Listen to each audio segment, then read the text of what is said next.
আরব জাতির বর্ণনা। কেউ কেউ বলে থাকেন যে গোটা আরব জাতি হজরত ইসমাইল আলাইসাল্লামের বংশধর। তবে বিশুদ্ধ ও প্রসিদ্ধ অভিমত এই যে আরব আরিবা নামে পরিচিত আরবগণ হজরত ইসমাইল আলাইসাল্লাম এর পূর্বের যুগের লোক।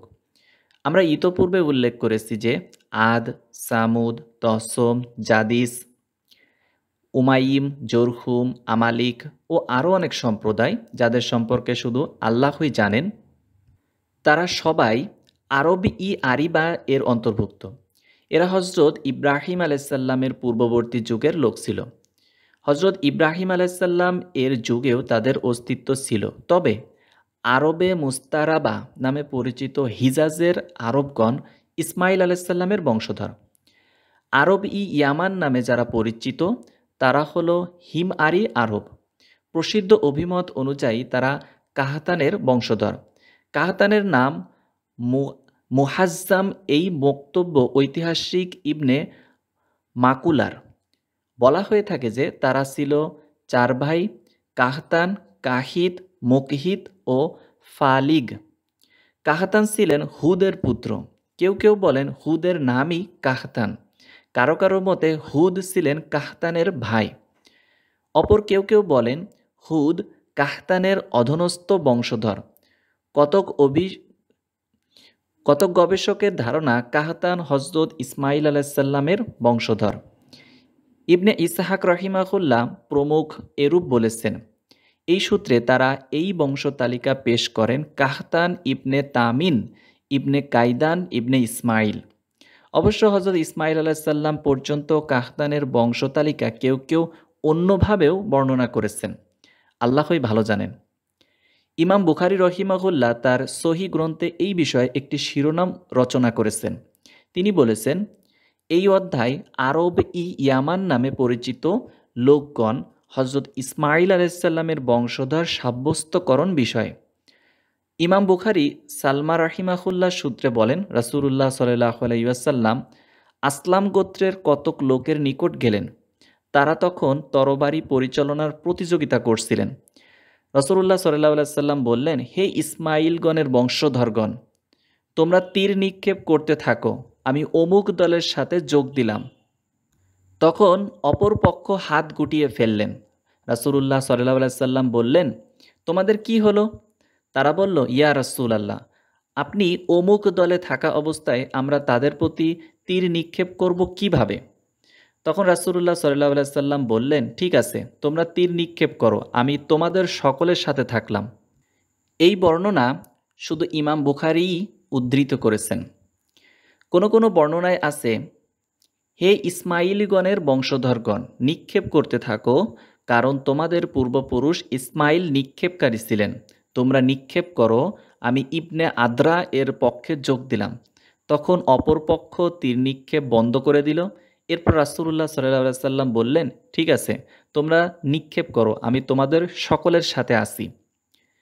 ইমাম বুখারী রহিমাহুল্লাহ আসলাম এর বংশ তালিকা হল আসলাম ইবনে আক্কাস ইবনে হারিস ইবনে আমর বিন ইবনে আমির। এরা খুজা গোত্রের অন্তর্ভুক্ত। খুজা গোত্র হল ধ্বংসপ্রাপ্ত সাবা সম্প্রদায়ের রক্ষাপ্রাপ্ত একটি ক্ষুদ্র গোত্র। আল্লাহ তাআলা যখন সাবা সম্প্রদায়ের উপর আরিম প্লাবন প্রেরণ করেছিলেন, তখন সাবা সম্প্রদায়ের অধিকাংশ লোক ধ্বংস হয়ে গিয়েছিল। তাদের বর্ণনা পরবর্তীতে আসবে। আউস ও খাজরাজ গোত্র এদের উপগোত্র। রাসূলুল্লাহ সাল্লাল্লাহু আলাইহি সাল্লাম তাদেরকে বলেছেন, হে ইসমাইলীগণের বংশধরগণ, তোমরা তীর নিক্ষেপ করো। এতে প্রমাণিত হয় যে এরা হজরত ইসমাইল আলাইহিস সাল্লামের বংশধর। একদল ভাষ্যকার উপরিউক্ত হাদিসের ব্যাখ্যা করে বলেছেন যে রাসূলুল্লাহ সাল্লাল্লাহু আলাইহি সাল্লাম গোটা আরব জাতির প্রতি ইঙ্গিত করে এই সম্বোধন করেছেন। অবশ্য এটি অসঙ্গত ব্যাখ্যা, কারণ তা স্পষ্ট বর্ণনার বিপরীত।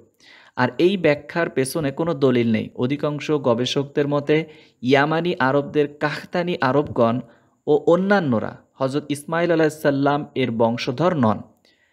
তাদের মতে সমগ্র আরব জাতি 2 ভাষায় বিভক্ত: কাহতানি আরব, আদনানি আরব। কাহতানি আরবগণের শাখা 2টো, এক সাবা 2 হাদারা মাউত। আদনানি আরবদের মধ্যে 2টি শাখা, 1 রবিয়া, 2 মুজার। এরা 2 জন নেয়ার ইবনে মাদ ইবনে আদনানের পুত্র। আরবদের 5ম শাখা হল কুজাআ গোত্র। এদের ব্যাপারে গবেষকগণ ভিন্ন ভিন্ন মন্তব্য করেছেন। কেউ কেউ বলেছেন এরা আদনানি আরবভুক্ত। ইবনে আবদিল বার বলেন অধিকাংশ গবেষক এটি গ্রহণ করেছেন। হজরত ইবনে আব্বাস রাদিয়াল্লাহু আনহু, ইবনে ওমর রাদিয়াল্লাহু আনহু, জুবাইর ইবনে মুতঈম, জুবাইর ইবনে বাক্কার, মুজআব, জুবাইরি ও ইবনে হিশাম প্রমুখ উপরিউক্ত অভিমত সমর্থন করেন। একটি বর্ণনায় কুজাআ ইবনে মাআদ্দার বলা হয়েছে, এটি সঠিক নয়। ইবনে আবদিল বার প্রমুখ এরূপ বলেছেন। বলা হয় যে জাহিলি যুগে এবং ইসলামের প্রাথমিক যুগে তারা নিজেদেরকে আদনানি বলে দাবি করত। অতঃপর মুয়াবিয়া রাদিয়াল্লাহু আনহু এর পৈত্র খালিদ বিন ইয়াজিদ এর শাসনামলে তারা নিজেদেরকে কাহতানি আরব বলে দাবি করতে শুরু করে। তারা ছিল খালিদের মাতুল গোত্র। তাদের এই বংশ পরিবর্তনের উল্লেখ করে কবি আশ ইবনে সালাবি নিম্নোক্ত কসিদা রচনা করেছেন। কুজাআ গোত্রকে চিঠি লিখে জানিয়ে দাও যে তারা যদি আল্লাহর প্রিয় মানুষদের বংশধর না হতো তবে তারা মুক্তি পেত না। কুজাআ গোত্র বলেছে আমরা ইয়ামানি আরব, অথচ আল্লাহ তাআলা জানেন যে এই বক্তব্যে তারা সত্যবাদী নয়। তারা এমন একজনকে তাদের পিতা বলে দাবি করেছে যে তাদের মাতাকে কোনোদিন কাছে পায়নি। এই সত্য তারাও জানে বটে, কিন্তু এটি তাদের মিথ্যাচার। আবু ওমর সুহাইলি কতগুলো আরবি কাসিদা উল্লেখ করেছেন যেগুলোতে কুজাআ গোত্রের ইয়ামানি আরব হওয়ার দাবিকে নতুন উদ্ভাবন বলে অভিহিত করা হয়েছে। আল্লাহই ভালো জানেন। দ্বিতীয় অভিমত হলো তারা কাহতানি আরব। এটি ইবনে ইসহাক কলবি একদল বুলজি বিশারদদের অভিমত। তাদের বংশ তালিকা বর্ণনা করে ইবনে ইসহাক বলেন কুজাআ ইবনে মালিক ইবনে হিমআর ইবনে সাবা ইবনে ইয়াশজুব ইবনে ইয়ারুব ইবনে কাহতান। তাদের জনৈক কবি ওমর ইবনে মুররা রাদিয়াল্লাহু আনহু সাহাবী বলেন, হে আহ্বানকারী, আমাদেরকে আহ্বান করুন এবং সুসংবাদ দিন। আপনি কুজাআ গোত্রের সাথে সম্পৃক্ত হন। এদেরকে স্বল্প সংখ্যক মনে করবেন না। আমরা সুদর্শন ও সম্ভবত ব্যক্তি কুজাআ ইবনে মালিক ইবনে হিমআরের বংশধর। আমাদের বংশ পরিচিতি সুপ্রসিদ্ধ, অখ্যাত ও অপরিচিত নয়। আমাদের বংশতালিকা মিম্বারের নিচে পাথরে খোদাই করা হয়েছে। কতক বংশ বিশারদ বলেন তিনি হলেন কুজাআ ইবনে মালিক ইবনে ওমর মুররা ইবনে বায়দ ইবনে হিমআর ইবনে লুহাই আ উকবা ইবনে আমির সূত্রে বলেন, তিনি বলেছেন, আমি বলেছিলাম ইয়া রাসূলাল্লাহ, আমরা কি মাআদ এর বংশধর নই? তিনি বললেন না। তখন আমি বললাম, তাহলে আমরা কার বংশধর? তিনি বললেন, তোমরা কুজাআ ইবনে মালিক ইবনে হিমআর এর বংশধর। ইবনে আবদিল বার বলেন উকবা ইবনে আমির আল জুহানি যে জুহাইনা ইবনে জায়দ ইবনে আসওয়াদ ইবনে আসলাম ইবনে ইমরান ইবনে ইলহাফ ইবনে কুয়াজা যে জুহানির গোত্রের লোক, তাতে ঐতিহাসিকদের কোনো দ্বিমত নেই। এই হিসেবে বলা যায় যে কুজাআ ইয়ামানি আরব ও হিমআর ইবনে সাবার বংশধর। কতক বংশ শাস্ত্রবিদ উভয় অভিমতের মধ্যে জুবাইর ইবনে বাক্কার প্রমুখের বক্তব্য অনুযায়ী এভাবে সমন্বয় সাধন করেছেন যে কুজাআ হলেন জুরহুম গোত্রের জনৈক মহিলা। মালিক ইবনে হিমআর তাকে বিবাহ করেন। কুজাআর গর্ভে মালিক ইবনে হিমআরের সন্তানের জন্ম হয়। এরপর মাদ ইবনে আদনান কুজাআকে বিবাহ করেন। তারপরও পূর্বে উল্লেখিত সন্তানটি ছোট ছিল। মতান্তরে মাদ ইবনে আদনানের সাথে কুজাআর বিবাহকালে এই সন্তানটি কুজাআর গর্ভে ছিল। ফলে সে তার সৎ পিতার পুত্ররূপে পরিচিত হয়, যেমনটি আরবের অনেক লোকই করে থাকে। কুলজি বিশারদ মোহাম্মদ ইবনে সালাম বখরি বলেন, আরব জাতি 3 বংশধারা থেকে উচ্চারিত: আদনানি, কাহতানি, কুজাআ। তাকে জিজ্ঞাসা করা হলো যে সংখ্যায় কারা বেশি, আদনানি না কাহতানি? তিনি বললেন, কুজাইগণ তাদের সাথে যোগ দেয়, তাদের সংখ্যা বেশি। কুজাইগণ যাদের সাথে যোগ দেয় তাদের সংখ্যা বেশি। তারা যদি নিজেদেরকে ইয়ামানি বলে দাবি করে তবে কাহতানি আরবদের সংখ্যা বেশি, আর তারা যদি নিজেদেরকে আদনানি বলে দাবি করে তবে আদনানি আরবদের সংখ্যা বেশি। এতে প্রমাণিত হয় যে বংশ পরিচিত বর্ণনায় তারা সমালোচনাযোগ্য পথ অনুসরণ করে। ইবনে নুহাই আর পূর্বে উল্লেখিত হাদিসটি যদি বিশুদ্ধ হয় তবে প্রমাণিত হয় যে তারা মূলত কাহতানি আরব। আল্লাহই ভালো জানেন। আল্লাহ তাআলা বলেন, হে লোক সকল, আমি তোমাদেরকে সৃষ্টি করেছি এক পুরুষ ও এক নারী হতে, পরে তোমাদেরকে বিভক্ত করেছি বিভিন্ন জাতি ও গোত্রে, যাতে তোমরা একে অপরের সাথে পরিচিত হতে পারো। তোমাদের মধ্যে সেই ব্যক্তি অধিক মর্যাদা সম্পন্ন যে অধিকতর মুত্তাকি। সূরা হুজরাতের 13 নম্বর আয়াত। আমরা প্রথমে কাহতানি আরবদের কথা আলোচনা করব। এরপর ইনশাআল্লাহ আলোচনা করব হিজাজি আরব তথা আদনানি আরব ও তাদের জাহিলি যুগের আরব অবস্থাসমূহ, যাতে এটা রাসূলুল্লাহ সাল্লাল্লাহু আলাইহি সাল্লামের সিরাতের আলোচনার সাথে সংযুক্ত থাকে। ইমাম বুখারী রহিমাহুল্লাহ বলেন, কাহতানি এর আলোচনা বিষয়ক পরিচ্ছেদ আব্দুল আজিজ আবু হুরাইরা রাদিয়াল্লাহু আনহুর সূত্রে বর্ণনা করেন, নবী করিম সাল্লাল্লাহু আলাইহি ওয়াসাল্লাম বলেছেন, ততক্ষণ পর্যন্ত কিয়ামত অনুষ্ঠিত হবে না যতক্ষণ না কাহতান বংশ থেকে একটি লোক বেরিয়ে মানুষকে লাঠি দ্বারা হাঁকিয়ে না নিবে। ইমাম মুসলিম রহিমাহুল্লাহ কুতাইবা সাউরি ইবনে জায়দ সূত্রে অনুরূপ বর্ণনা করেন। সুহাইলি বলেন, কাহতানি প্রথম ব্যক্তি যাকে বলা হয়েছিল আপনি অভিশাপ দিতে অস্বীকার করেছেন, এবং তার উদ্দেশ্যেই সর্বপ্রথম বলা হয়েছে শুভ সকাল। ইমাম আহমদ জি ফজব রাহিমাহুল্লাহ থেকে বর্ণিত, রাসূলুল্লাহ সাল্লাল্লাহু আলাইহি ওয়াসাল্লাম ইরশাদ করেছেন, এ নেতৃত্বে হিমইয়ারিদের মধ্য ছিল। আল্লাহ তাআলা এটি তাদের থেকে ছিনিয়ে কুরাইশদের হস্তে অর্পণ করেছেন। অবশ্য অতি সত্বর পুনরায় তাদের মধ্যে ফিরে আসবে। সাহাবাবাসীগণের বর্ণনা। আল্লাহ তাআলা বলেন, সাহাবাবাসীদের জন্য তাদের বাসভূমিতে ছিল এক নিদর্শন, দুটো উদ্যান, একটি ডান দিকে অপরটি বাম দিকে। ওদেরকে বলা হয়েছিল, তোমরা তোমাদের প্রতিপালক প্রদত্ত রিজিক ভোগ করো এবং তার প্রতি কৃতজ্ঞতা প্রকাশ করো। উত্তম এই স্থান এবং ক্ষমাশীল তোমাদের প্রতিপালক। পরে তারা আদেশ অমান্য করল, ফলে আমি তাদের উপর প্রবাহিত করলাম বাঁধ ভাঙ্গা বন্যা, এবং তাদের উদ্যান দুটিকে পরিবর্তন করে দিলাম এমন দুটি উদ্যানে, যাতে উৎপন্ন হয় বিষাদ ফলমূল, ঝাউ গাছ এবং কিছু কুল গাছ। আমি তাদেরকে এই শাস্তি দিয়েছিলাম তাদের কুফরির জন্য। আমি অকৃতজ্ঞ ব্যতীত আর কাউকে এমন শাস্তি দিই না। ওদের এবং যে সব জনপদের প্রতি আমি অনুগ্রহ করেছিলাম সেইগুলোর অন্তর্বর্তী স্থানে দৃশ্যমান বহু জনপদ স্থাপন করেছিলাম, এবং তাদেরকে বলেছিলাম, তোমরা এই সব জনপদে নিরাপদে ভ্রমণ করো দিবস ও রজনীতে। কিন্তু তারা বলল, হে আমাদের প্রতিপালক, আমাদের সফরের মঞ্জিলের ব্যবধান বর্ধিত করুন। এভাবে তারা নিজেদের প্রতি জুলুম করেছিল।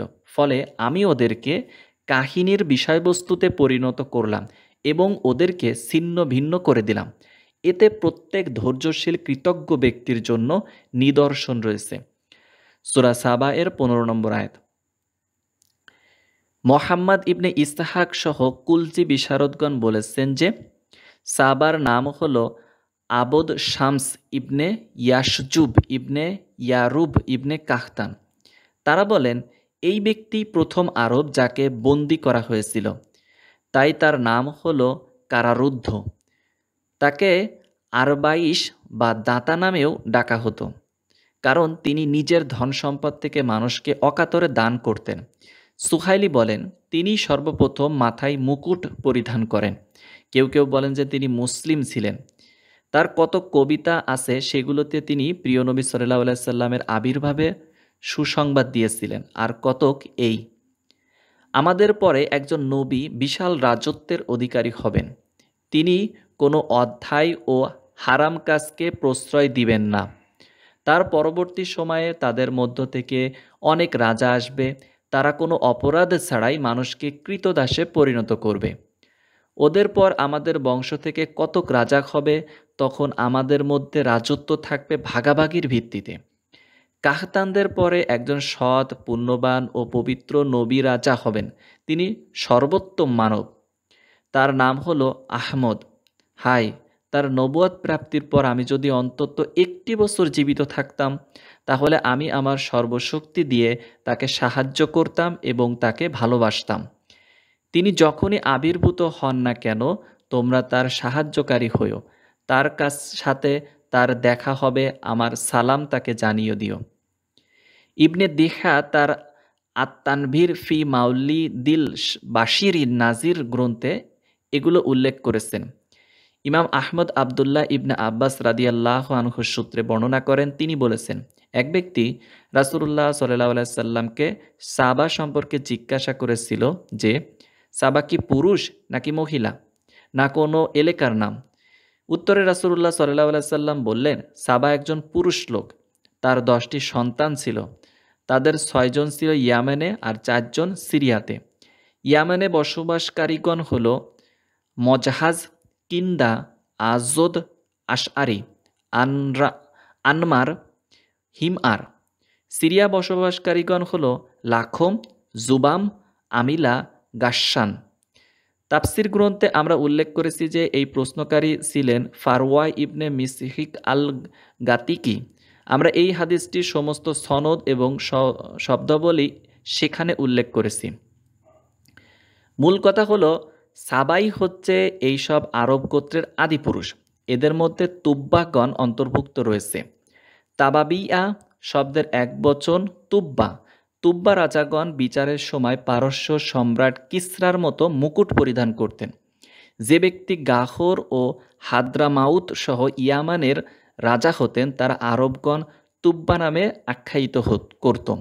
যেমন কোনো লোক দ্বীপাঞ্চল সহ সিরিয়ার রাজা হতে পারলে তাকে কাইসার, পারস্যের রাজাকে কিসরা, মিশরের রাজাকে ফিরআউন, হাবশার রাজাকে নাজাসি ও ভারতের রাজাকে বাতলি মুসা বলা হতো। হিমআরি রাজাদের মধ্যে ইয়ামান রাজ্যে রানী বিলকিসও ছিলেন। হযরত সুলাইমান আলাইহিস সালামের বর্ণনা প্রসঙ্গে আমরা রানী বিলকিসের কথাও উল্লেখ করেছি। সাবা রাজ্যের অধিবাসীগণ পরম সুখ শান্তিতে বসবাস করত। তাদের সেখানে ছিল খাদ্য, দ্রব্য, ফলমূল ও শস্যক্ষেত্রের প্রাচুর্য। এতদা সত্ত্বেও তারা সত্যনিষ্ঠা, সরল পথ ও হিদায়াতের পথ জীবনযাপন করত। অবশেষে তারা যখন আল্লাহর নিয়ামতের নাশক্র করল, আল্লাহর অনুগ্রহের প্রতিদানে অকৃতজ্ঞতা প্রদর্শন করল, তখন তারা তাদের সম্প্রদায়কে ধ্বংসের মুখে ঠেলে দিল। মুহাম্মদ ইবনে ইসহাক ওহাব ইবনে মুনাব্বিহ থেকে বর্ণনা করেন যে, আল্লাহ তাআলা তাদের প্রতি 13 জন নবী প্রেরণ করেছেন। সুদ্দি রাহিমাহুল্লাহ আল্লাহ তাআলার 12,000 নবী তাদের নিকট প্রেরণ করেছেন। আল্লাহই ভালো জানেন। বস্তুত তারা যখন হিদায়তের পথ ত্যাগ করে গোমরাহির পথ ধরে এবং আল্লাহকে বাদ দিয়ে সূর্যের উপাসনা শুরু করে, সেটা রানী বিলকিসের রাজত্বকাল এবং তার পূর্বের কথা। পরেও তারা অনবরত সেই পথে চলতে থাকে। তখন আল্লাহ তাআলা তাদের উপর বাঁধ ভাঙা প্লাবন প্রেরণ করেন। এই প্রসঙ্গে আল্লাহ তাআলা বলেছেন, পরে তারা আদেশ অমান্য করল, ফলে আমি তাদের উপর প্রবাহিত করলাম বাঁধ ভাঙা বন্যা এবং তাদের উদ্যান দুটোকে পরিবর্তন করে দিলাম এমন 2টি উদ্যানে, যাতে উৎপন্ন হয় বিষাদ, ফলমূল, ঝাউ গাছ এবং কিছু কুল গাছ। আমি ওদেরকে এই শাস্তি দিয়েছিলাম ওদের কুফরির জন্য। আমি অকৃতঘ্ন ব্যতীত আর কাউকে এমন শাস্তি দিই না। প্রাচীন ও আধুনিক বহু তাফসীরকারকগণ ও অন্যান্য উলামাই কিরামগণ বলেছেন, আরিম বাঁধ নির্মাণের পটভূমি এই যে, পর্বতের মধ্যখানে পানি প্রবাহিত হতো। বহু বছর আগে তারা পর্বত দুটির মাঝখানে মজবুত করে একটি বাঁধ নির্মাণ করেন। এতে পানি উপরের দিকে উঠে আসে এবং পর্বত দুটির উপরিভাগে এসে পৌঁছায়। তারপর তারা সেখানে ব্যাপক হারে বাগান তৈরি করে, সুস্বাদু ফলমূলের গাছ লাগায় এবং ক্ষেত খামারের ব্যবস্থা করে। কথিত আছে সর্বপ্রথম সাবা ইবনে ইয়ারুব এই বাঁধ নির্মাণ করেন। প্রায় ৭০টি পাহাড়ি উপত্যকাকে তিনি বাঁধের আওতায় নিয়ে আসেন। তিনি বাঁধে ৩০টি সুইচ গেট তৈরি করেন যাতে সেখানে দিয়ে পানি বেরিয়ে যায়। তিনি অবশ্য বাঁধের সকল কাজ সম্পূর্ণ করে যেতে পারেননি। তারপরে রাজা হিমআর বাঁধ নির্মাণ প্রকল্পের সকল কাজ সুসম্পন্ন করেন। এটির ব্যাপ্তি প্রায় ৯ বর্গ মাইল ছিল। তারা পরম সুখ স্বাচ্ছন্দ্যে ও আরাম আয়েশে জীবনযাপন করেছিল। এই প্রসঙ্গে কাতাদা রহিমাহুল্লাহ প্রমুখ বলেন, সেই যুগে তাদের ফলমূল এত বেশি ছিল যে কোনো একজন মহিলা মাথায় খালি একটা সোয়ামনি ঝুড়ি নিয়ে পথে বের হলে স্বাভাবিক নিয়মে ঝরে পড়া পাকা ফল তার ঝুড়ি ভর্তি হয়ে যেত। সেই দেশের আবহাওয়া ও প্রাকৃতিক পরিবেশ এমন সুন্দর ও স্বাস্থ্যসম্মত ছিল যে সেখানে কোনো মশামাছি বিষাক্ত জীবজন্তু ছিল না। এই প্রসঙ্গে আল্লাহ তাআলা বলেন, সাবাবাসীদের জন্য তাদের বাসভূমিতে ছিল এক নিদর্শন, দুটি উদ্যান, একটি ডান দিকে অপরটি বাম দিকে। তাদেরকে বলা হয়েছিল, তোমরা তোমাদের প্রতিপালকের প্রদত্ত রিজিক ভোগ করো এবং তার প্রতি কৃতজ্ঞতা প্রকাশ করো। উত্তর এই স্থান এবং ক্ষমাশীল তোমাদের প্রতিপালক। আল্লাহ তাআলা অন্যত্র বলেন, স্মরণ করো, তোমাদের প্রতিপালক ঘোষণা করেন, তোমরা কৃতজ্ঞ হলে তোমাদেরকে অবশ্যই অধিক দিব, আর অকৃতজ্ঞ হলে অবশ্যই আমার শাস্তি হবে কঠোর। সূরা ইব্রাহিমের ৭ নম্বর আয়াত। সাবা রাজ্যের অধিবাসীগণ অতঃপর আল্লাহ ব্যতীত অন্যের উপাসনা শুরু করে। আল্লাহর অনুগ্রহ পেয়েও তারা দর্প করে। তাদের জনপদসমূহের অবস্থান কাছাকাছি হওয়া, বাগবাগিচা ও বৃক্ষরাজির কারণে পরিবেশ উন্নত হওয়া এবং যাত্রাপথ নিরাপদ থাকার পর তারা প্রার্থনা জানায় যেন তাদের যাত্রাপথে দূরত্ব সৃষ্টি করে দেওয়া হয় এবং সফরকে কষ্টদায়ক ও কঠিন করে দেওয়া হয়। যেমন বনি ইসরায়েলিরা মান্না ও সালাওয়ার পরিবর্তে শাকসবজি, কাকড়, গম, ডাল ও পেঁয়াজের জন্য আবদার করেছিল।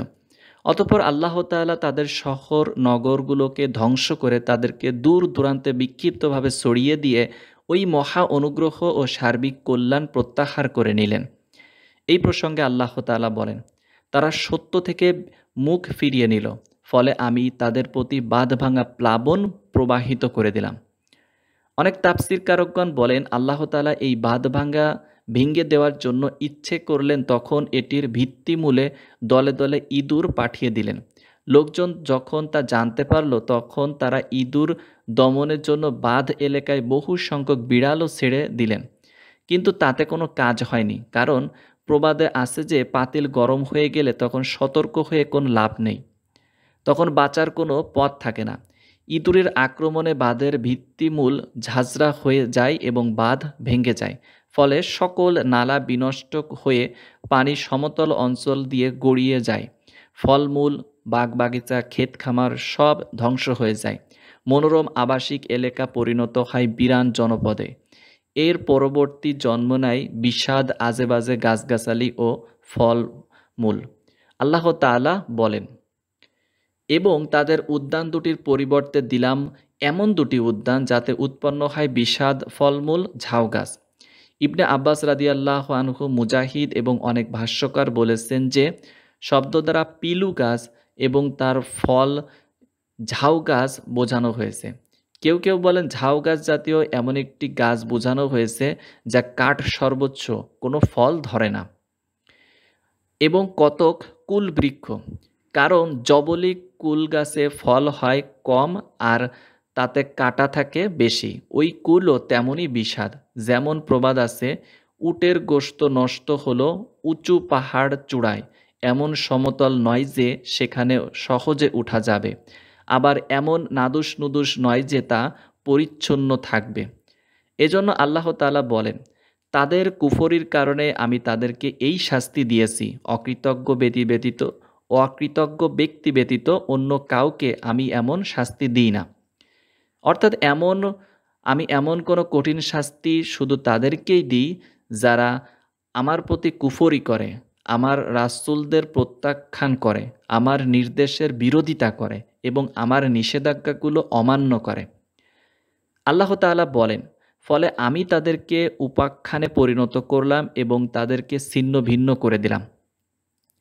বস্তুত তাদের ধনসম্পদ যখন ধ্বংস হয়ে গেল এবং শহর নগর বিরান হয়ে পড়ল, তখন এলাকা পরিত্যাগ করে অন্যত্র চলে যেতে তারা বাধ্য হলো। তারা তখন ছত্রভঙ্গ ও বিচ্ছিন্ন বিক্ষিপ্ত হয়ে বিভিন্ন উঁচু ও নিচু অঞ্চলে ছড়িয়ে পড়ে। তাদের একদল চলে আসে হিজাজ তথা আরব এলাকায়। কুজাহ গোত্র মক্কার উপকণ্ঠে এসে বসতি স্থাপন করে। তাদের বিবরণ পরে আসবে। তাদের কতক মদিনা মুনাওয়ারার এসে বসবাস করতে থাকে। এরা মদিনার আদি বাসিন্দা। এরপর বানু কাইনুকা, বনু কুরাইজা ও বনি নজির এই ৩ ইহুদি গোত্র মদিনায় এসে আওয়াজ ও খাজরাজ গোত্রের সাথে মৈত্রী চুক্তি সম্পাদন করে এবং সেখানে বসবাস করতে থাকে। তাদের বিশদ বিবরণ আমরা পরে উল্লেখ করব। সাবার অধিবাসীদেরকে একদল সিরিয়ায় অবতরণ করে। তারাই পরবর্তীকালে খ্রিস্ট ধর্ম গ্রহণ করে। এরা হলো গাসসান, আমিলা, বাহরু, লাখম, জুজাম, তানুখ, তাগলিব প্রভৃতি গোত্র। হজরত আবু বকর রাদিয়াল্লাহু আনহু এবং হজরত ওমর রাদিয়াল্লাহু আনহু এর শাসনামলে সিরিয়া বিজয় সম্পর্কে আলোচনা করার সময় আমরা এই গোত্রগুলো সম্পর্কে আলোকপাত করব। মোহাম্মদ ইবনে ইসহাক বলেন, আবু উবাইদা রাদিয়াল্লাহু আনহু আমাকে বলেছেন যে আশা ইবনে কায়স ইবনে সালাবা অর্কে মাইমুন ইবনে কায়স বলেছেন, আদর্শকামী ব্যক্তির জন্য এর মধ্যে রয়েছে আদর্শ। বাঁধ ভাঙা প্লাবন তো মারিম বাঁধকে নিশ্চিহ্ন করে দিয়েছে। এটি একটি শ্বেত পাথরের তৈরি বাঁধ।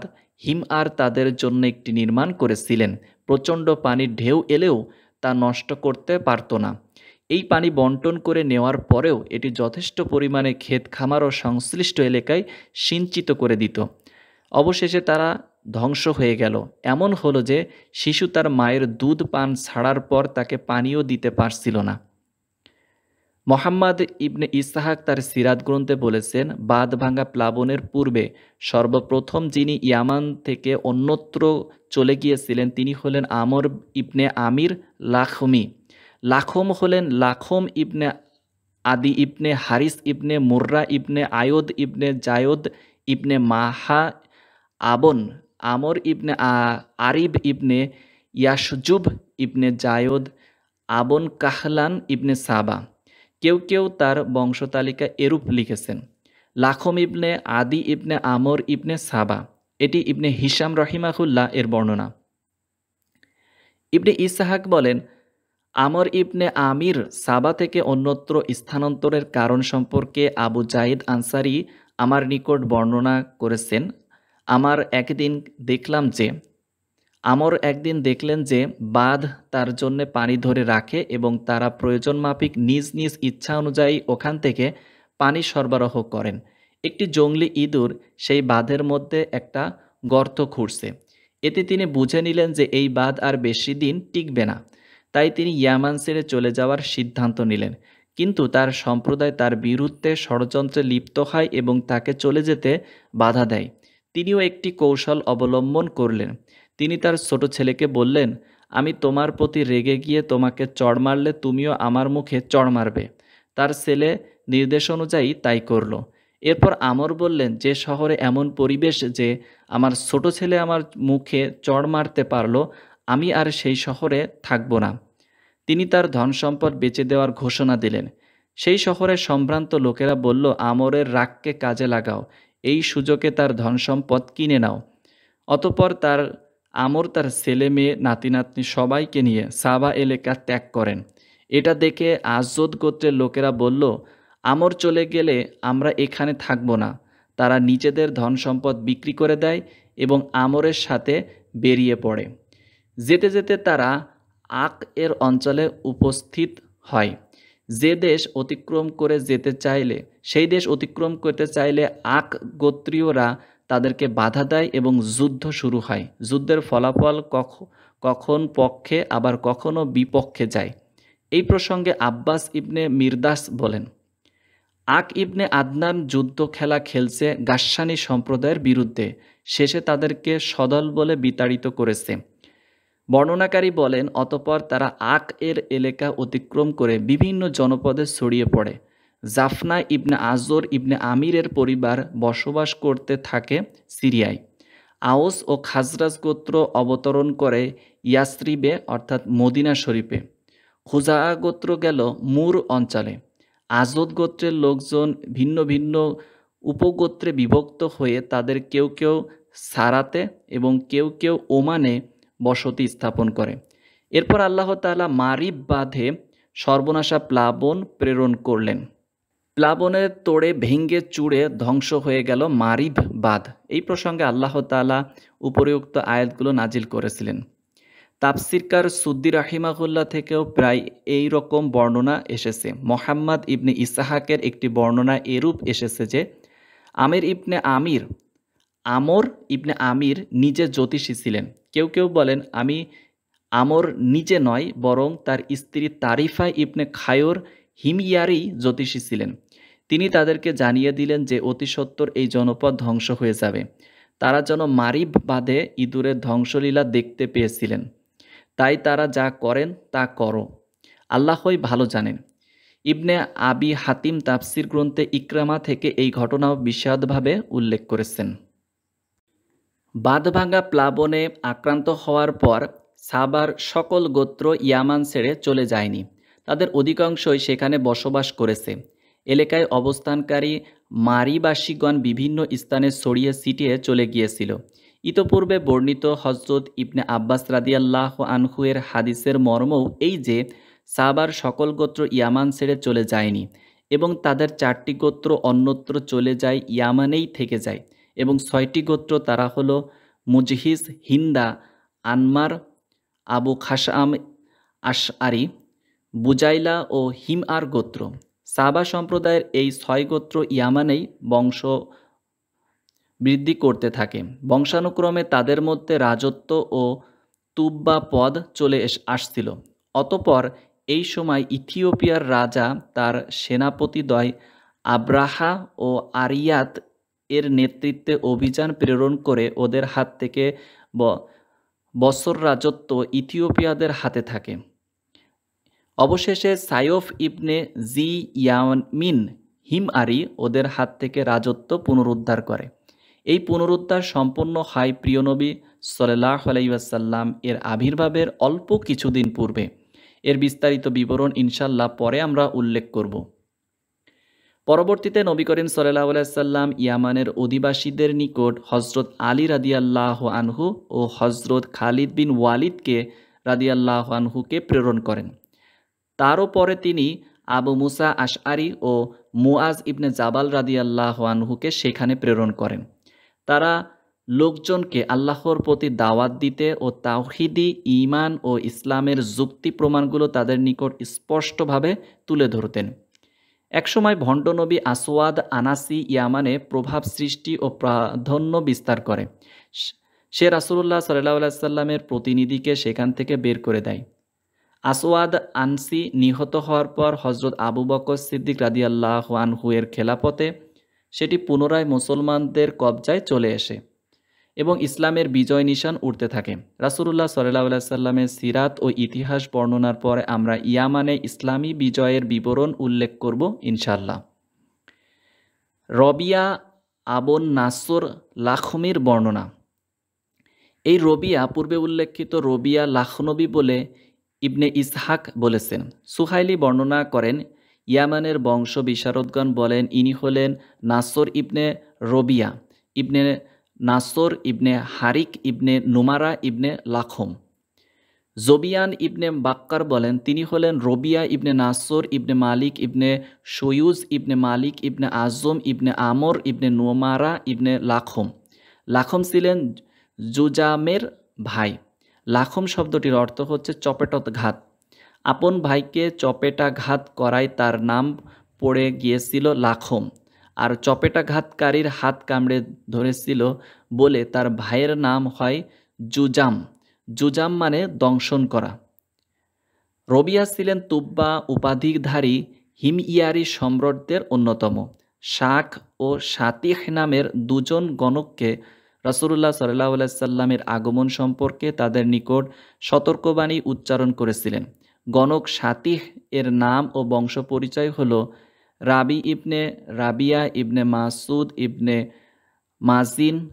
এভাবে অনেকগুলো নাম বলার পরে ইবনে কাহলান ইবনে সাবা পর্যন্ত। কথিত আছে যে শাতিহ লোকটির এমন অঙ্গ প্রত্যঙ্গ ছিল না। সে ছিল ছাদের ন্যায় সমান, তার মুখমণ্ডল ছিল পিঠের মতো, ক্রোধ এলে সে ফুলে যেত এবং বসে যেত। শাক লোকটি ছিল সাধারণ মানুষের অর্ধাংশ। বলা হয় যে খালিদ ইবনে আবদুল্লাহ বিনুল কাশরি তারই অধীনস্থ পুরুষ। সুহাইলি বলেন, তারা দুজন একই দিন জন্মগ্রহণ করেছিলেন। দিনটি ছিল তরিফা বিনতে খায়র হিমিয়ারির মৃত্যু দিবস। বর্ণিত আছে যে তাদের জন্মের পর সে তাদের প্রত্যেকের মুখ থুতু ছিটিয়েছিল, তাতে তারা তার জ্যোতিষবিদ্যার উত্তরাধিকারী পেয়েছিল। তরিফা ছিল পূর্বে উল্লেখিত আমর ইবনে আমিরের স্ত্রী। আল্লাহই ভালো জানেন। মোহাম্মদ ইবনে ইসাহাক বলেন, রবিয়া ইবনে নাসর ছিলেন ইয়ামানের তুব্বা উপাধিধারী সম্রাটদের অন্যতম। একদা তিনি এক ভয়ঙ্কর স্বপ্ন দেখে আতঙ্কগ্রস্ত ও অস্থির হয়ে পড়ে। অতঃপর তার রাজ্যের সকল জ্যোতিষী, জাদুকর ও জ্যোতির্বিদদের তার দরবারে একত্রিত করে বলেন, আমি এক ভয়ঙ্কর স্বপ্ন দেখেছি যা আমাকে ভীত ও শঙ্কিত করে তুলেছে। আপনারা আমাকে স্বপ্ন ও তার তাৎপর্য বলে দিন। তারা বলল, আপনি স্বপ্নটি আমাদেরকে বলুন, আমরা তার ব্যাখ্যা বলে দিব। সম্রাট বললেন, না, তা নয়। আমি যদি স্বপ্ন বলে দিই তারপর আপনারা তার ব্যাখ্যা দেন, সেই ব্যাখ্যায় আমি আস্থা রাখতে পারবো না, কারণ এই স্বপ্নের সঠিক ব্যাখ্যা সেই ব্যক্তি দিতে পারবে আমার বলা ছাড়া যে স্বপ্নটা জানতে পারবে। একজন বলল, ঠিক আছে সম্রাট, যদি তাই চান তবে ব্যাখ্যার জন্য শাক ও শাতিহের নিকট লোক পাঠিয়ে দেওয়া হোক। এই শাস্ত্রে তার চেয়ে অভিজ্ঞ কেউ নেই, তারাই সম্রাটের ইচ্ছা মোতাবেক ব্যাখ্যা বলতে পারবে। লোক পাঠিয়ে তাদেরকে আনা হলো। শাকের পূর্বে শাতিহের সাথে কথা বললেন সম্রাট। তিনি বললেন, আমি এক ভয়ঙ্কর স্বপ্ন দেখেছি যা আমাকে ব্যতিব্যস্ত ও অস্থির করে তুলেছে। আগে বলো, সেই স্বপ্নটি কি? তুমি যদি স্বপ্নটি ঠিক ঠিক বলতে পারো তবে তোমার ব্যাখ্যাও সঠিক হবে। শাতিহ বলল, ঠিক আছে, আমি তাই করছি। আপনি একটি কালো বস্তু দেখেছেন যা অন্ধকার থেকে বের হয়েছে, অতঃপর সমুদ্র উপকূলবর্তী নিচু ভূমিতে গিয়েছে এবং যেখানে মাথা ভূমিতে গিয়েছে এবং সেখানে মাথা বিশিষ্ট যা পেয়েছে তার সব কিছু খেয়ে ফেলেছে। সম্রাট বললেন, শাতিহ, তুমি একটুও ভুল বলনি। এখন বলো দেখি, তোমার মতে এর ব্যাখ্যা কি? সে বলল, দুই শিলাভূমির মাঝে অবস্থিত সকল পশু পাখির শপথ করে বলছি, হাবশী জাতি আপনাদের রাজ্যে অবতরণ করবে এবং আবআন থেকে জারস পর্যন্ত এলাকায় রাজত্ব করবে। সম্রাট বললেন, সাথী, এ তো এক অনাকাঙ্ক্ষিত ও বেদনাদায়ক ব্যাপার। কবে নাগাদ তা ঘটবে? আমার রাজত্বকালে না আরও পরে? সে বলল, আপনার পিতার শপথ, বরং আপনার পরে আরও ৬০-৭০ বছরের অধিক সময় অতিক্রান্ত হওয়ার পর। সম্রাট বললেন, তাদের রাজত্ব কি চিরস্থায়ী হবে নাকি পতন ঘটবে? সে বলল, ৭৩ থেকে ৭৯ বছরের মধ্যে তাদের পতন ঘটবে। তারপর তাদেরকে হত্যা করা হবে এবং তারা সেখান থেকে পালিয়ে যাবে। তিনি বললেন, কে তাদেরকে হত্যা ও বিতাড়িত করবে? সে বলল, ইয়েরামসি ইয়াজিন। এডেন থেকে সে আসবে এবং ওদের কাউকে ইয়ামানে অবশিষ্ট রাখবে না। সম্রাট বললেন, তার রাজত্ব কি চিরস্থায়ী হবে নাকি তার পতন ঘটবে? সে বলল, বরং পতন ঘটবে। সম্রাট বলল, কার হাতে তার পতন ঘটবে? সে বলল, একজন পুণ্যবান নবীর হাতে। ঊর্ধ্বাকাংশ থেকে তার নিকট ওহী আসবে। সম্রাট বলল, নবী কোন বংশের সন্তান হবে? সে বলল, গালিব ইবনে ফিহর ইবনে মালিক ইবনে নাজর অধীনস্থ পুরুষ। আখেরি জামানা পর্যন্ত রাজত্ব তার সম্প্রদায়ের মধ্যে থাকবে। সম্রাট বললেন, যুগেরও কি আবার শেষ আছে? সে বলল, হ্যাঁ, যুগের শেষ হলো এমন একটি দিন যেদিন পূর্ববর্তী ও পরবর্তী সবাইকে একত্রিত করা হবে। সৎকর্মশীলগণ হবে ভাগ্যবান আর পাপাচারীগণ হবে ভাগ্যহত। সম্রাট বললেন, তুমি যা বলেছ তা কি ঠিক? সে বলল, আস্তরাগ, অন্ধকার ও উদ্ভাসিত প্রত্যুষের শপথ করে বলছি, আমি যা জানিয়েছি তা সবই সত্য। বর্ণনাকারী বলেন, অতঃপর জ্যোতিষী শাক সম্প্রদায়ের নিকট আসলো। সাতেহীকে যা বলেছিলেন তিনি তাকেও তাই বললেন। উভয়ের বক্তব্য একরূপ হয় নাকি ভিন্ন ভিন্ন তা দেখার জন্য সাতেহীর বক্তব্য তিনি শাকের নিকট প্রকাশ করলেন না। শাক বলল, আপনি দেখেছেন একটি কালো বস্তু, সেটি বেরিয়ে এসেছে অন্ধকার থেকে, তারপর উদ্যান ও ফলবাগানে গিয়ে পতিত হয়েছে, অতঃপর সেখানে যত প্রাণী ছিল সব খেয়ে ফেলেছে। এতটুকু বলার পর সম্রাট বুঝলেন যে উভয়ের বক্তব্য অভিন্ন। সম্রাট বলল, হে শাক, তুমি একটুও ভুল বলনি। এখন তোমাদের এই স্বপ্নের ব্যাখ্যা কি? সে বলল, দুই শিলাভূমির মাঝে অবস্থিত মানব সম্প্রদায়ের শপথ করে বলছি, আপনাদের রাজ্যে অবশ্যই কৃষ্ণাঙ্গরা অবতরণ করবে, সকল অধিবাসীর উপর তারা বিজয় লাভ করবে, আলাইয়ান থেকে নাজরান পর্যন্ত তাদের শাসনাধীন হবে। সম্রাট বললেন, হে শাক, তোমার পিতার শপথ, এটি কি আমাদের জন্য ক্ষোভ ও দুঃখের ব্যাপার? তবে এটি কবে ঘটবে? আমার আমলে নাকি এর পরবর্তী যুগে? সে বলল, না, বরং এর কিছুকাল পরে। তারপর একজন প্রতাপশালী ব্যক্তি আপনাদেরকে ওদের হাত থেকে মুক্ত করবে এবং ওদেরকে চরম অপমান ও লাঞ্ছিত করবে। তিনি বললেন, ওই প্রতাপশালী ব্যক্তি কে? সে বলল, একটি বালক, গ্রামবাসীও নয়, শহরবাসীও নয়। জি ইয়াজান এর বংশ থেকে বেরিয়ে এসে তাদের উপর আক্রমণ করবে। তিনি বললেন, তার রাজত্ব কি চিরস্থায়ী হবে নাকি তার পতন ঘটবে? সে বলল, বরং তার রাজত্বের পতন ঘটবে জনৈক রাসূলের হাতে, যিনি দ্বীনের প্রচারক ও মর্যাদাশীল হবেন এবং সত্য ও ন্যায়পরায়ণতা নিয়ে আসবেন। বিচার দিবস পর্যন্ত রাজত্ব তার সম্প্রদায়ের হাতে থাকবে। সম্রাট বললেন, বিচার দিবস আবার কি? সে বলল, যে দিবস সকল কর্মের প্রতিদান দেয়া হবে, সেই দিন আকাশ থেকে ঘোষণা দেয়া হবে, জীবিত মৃত সবাই সেই ঘোষণা শুনবে। নির্দিষ্ট স্থানে তখন লোকজন সমবেত হবে। যারা তাকওয়া ও সংযম অবলম্বন করেছে তারা তখন সফলতা ও কল্যাণ লাভ করবে। তিনি বললেন, তুমি যা বলেছ তা কি সত্য? সে বলল, হ্যাঁ, আকাশ ও পৃথিবীর প্রতিপালকের শপথ এবং এই উভয়ের মাঝে নিচু উঁচু যা কিছু আছে তার সবগুলোর শপথ, আমি যা বলছি তা সত্য, তাতে কোনো ব্যর্থতা নেই। ইবনে ইসহাক বলেন, সাতিহ শাক এর বক্তব্য রাবিঈ ইবনে নাসরের মনে গভীরভাবে রেখাপাত করে। তিনি তার ছেলে মেয়ে ও পরিবার পরিজনকে ইরাকে পাঠিয়ে দিলেন এবং সাবুর ইবনে খারজম নামের জনৈক পার্শ্বিক রাজাকে তার পুনর্বাসনের ব্যবস্থা করার কথা লিখে দিলেন। সে তাদের হীরা রাজ্যে বসবাসের ব্যবস্থা করে দিলেন। ইবনে ইসহাক বলেন, রাবিয়া ইবনে নাসরের অধনস্থ বংশধর হলেন নুমান ইবনে মুনচির ইবনে নুমান ইবনে মুনচির ইবনে আমর ইবনে আদি ইবনে রবিয়া ইবনে নাসর। এই নুমান পারস্য রাজ্যের প্রতিনিধিরূপে হীরা শাসন করেছেন। আরবগণ তার নিকট যেত এবং তার প্রশংসা করত। মোহাম্মদ ইবনে ইসহাক যা বলেছেন যে, নুমান ইবনে মুনচির রবিয়াই ইবনে নাসরের অধীনস্থ পুরুষ। অধিকাংশ ঐতিহাসিকগণ তা সমর্থন করেছেন। ইবনে ইসহাক বর্ণনা করেন যে, নুমান ইবনে মুনচিরের তরবারি হযরত ওমর ইবনে খাত্তাবের রাদিয়াল্লাহু আনহুয়ের নিকট আনয়ন করা হলে তিনি জুবায়ের ইবনে মুতিম রাদিয়াল্লাহু আনহুকে জিজ্ঞাসা করলেন যে, সে কার বংশধর? জুবায়ের রাদিয়াল্লাহু আনহু বললেন, সে কানাস ইবনে মাআদ ইবনে আদনানের বংশধর। ইবনে ইসহাক বলেন, সে